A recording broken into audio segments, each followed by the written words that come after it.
Have you ever wondered how to be productive, even if you hate everything and everyone? It's not your fault. Productivity is broken because the advice is built for robots and not real people. So let's fix it with some sarcasm, some brutal honesty, and some barely functioning discipline. You don't need a system. You need a method that tolerates your chaos, a caffeine boost, and the existential dread of waking up every day to do this shit again.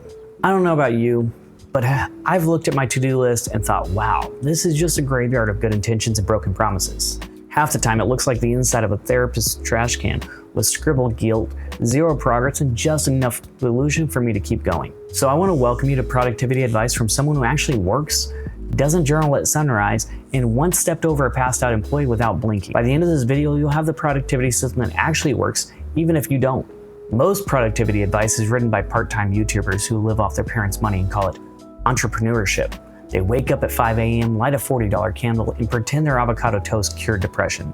Meanwhile, you're just trying to survive without telling every customer the manager's giving them the full refund, and then walking out mid-shift like a legend in a blaze of burnt-out glory. What you don't need is a sunrise journal, an iced mushroom latte, or a timer that makes you feel like a failure every 25 minutes. What works for me is an alarm that doesn't give me PTSD, something caffeinated enough to revive the dead, and 5 minutes to contemplate your life decisions that have led up to the events of today. So if that fluffy guru nonsense doesn't work, what the hell actually does? You need to build a system that fits your dysfunction. Perfect systems don't help imperfect people. You don't need Notion, Para, or some guy on TikTok charging $99 for a Google Sheet template he stole from Reddit, okay? My system's called write it down or gaslight yourself later. Sticky notes, receipts, back of your hand, your kid's college diploma, doesn't matter. If it holds ink, it holds value. Dump everything into one spot, do the stuff that matters, ghost the rest like it has to hang out on your day off. And no, I don't need your overpriced app that charges me $35 a month to tell me I'm behind on tasks. I was already doing that. I can feel like a failure for free. Here's a value tip though.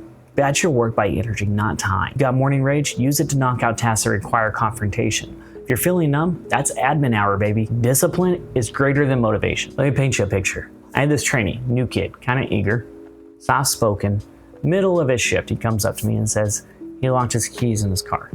So I go full checklist. You got a coat hanger? No. Spare key? Not a chance. Locksmith? Of course, can't afford it. So I say, I guess you're SOL. He stares at me wide-eyed, says, aren't you my trainer? And without even blinking, I say, yeah, I'm your trainer, not your life coach. Next thing I know, he clocks out and walks off the job. Well, moral of the story is sometimes the most productive thing you can do is stop expecting somebody else to fix your mess. Discipline means solving your own problems, especially the ones no one's going to save you from. If that made you smirk, shake your head, or question your hiring standards, smash the like button, okay? Or don't. I'm not your life coach either. That sounds harsh. Hit like because life doesn't hand out participation trophies, and neither do I. Motivation is like your dad saying he's going out for milk. You'll wait forever, but he's not coming back. Discipline, on the other hand, that's your mom's new boyfriend. Uninvited, a little sketchy, but he fixes the sink and doesn't ask questions. Instead, use shame. It's free and renewable. Deadlines, because fear is an underrated motivator, and the knowledge that somewhere, someone dumber than you is doing better just because they didn't wait for inspiration. Discipline tip for you, trick your brain into movement. Start with a tiny task like reply to one email or open the damn file. Then gas yourself up like you just cured polio. Momentum is delusion done right. If you wait till you feel like it, you'll die surrounded by unopened Google documents and half-written apology letters. Next step is learning to reward yourself without sabotage. Reward equals reset, not relapse. Did you do something hard?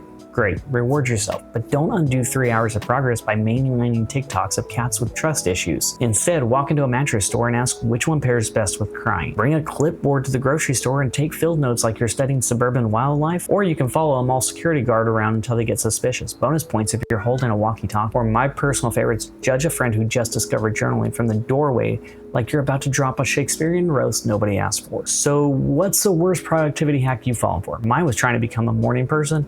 I saw a God, he told me to go back to bed. Like, comment, and share this with someone who needs to hear that discipline isn't about color coding your misery. You don't need better apps. You need a method that tolerates how broken, brilliant, and borderline unhinged you really are. No new method will save you if you can't stick to it. So next up, we fix that. And if you made it this far, fret not, you're already doing better than most. Now go drink some water or whiskey, I don't care. Just write it down before you gaslight yourself later.